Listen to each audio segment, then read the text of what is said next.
సహజంగా అందరూ ఉదయం నిద్ర లేచాక ఆడవాళ్ళు ముగ్గులు ఇంటి ముందు వేసుకుంటూ ఉంటారు. కానీ ఎవరికీ తెలియని విషయం ఏంటంటే ఆడవాళ్ళు శుక్రవారం రాత్రి పూట ఇంటి ముందు ఇలా అష్టదళ పద్మం ముగ్గు వేసి నిద్రపోతే లక్ష్మీదేవి మిమ్మల్ని తొందరగా అనుగ్రహిస్తుంది.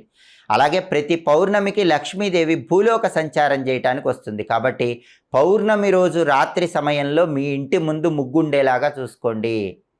ఏ ఇంటి ముందైతే పౌర్ణమి రోజు రాత్రిపూట ముగ్గు ఉంటుందో ఆ ఇంట్లోకి లక్ష్మీదేవి సులభంగా ప్రవేశిస్తుంది, స్థిరలక్ష్మి అనుగ్రహిస్తుంది. అలాగే వారానికి ఒకసారి ఆడవాళ్ళు ఇంటి గుమ్మం ముందు ఆవ నూనెతో దీపం వెలిగించి ఆ తర్వాత నిద్రపోండి. రాత్రి నిద్రపోయే ముందు గుమ్మం బయట ప్రమిదలో ఆవ నూనె పోసి దీపం పెట్టి ఆ తర్వాత నిద్రపోతే ఇంట్లో ఉన్న నెగిటివ్ ఎనర్జీ మొత్తం తొలగిపోతుంది, లక్ష్మీ కటాక్షం సంపూర్ణంగా కలుగుతుంది. అలాగే ఆడవాళ్ళు తప్పకుండా పూజ గదిలో రాత్రి నిద్రపోయే ముందు ఒక విధి విధానం పాటించాలి. ఆ రోజు పూజ చేసిన పూలుంటే కనుక వాటిని మొత్తం కూడా చక్కగా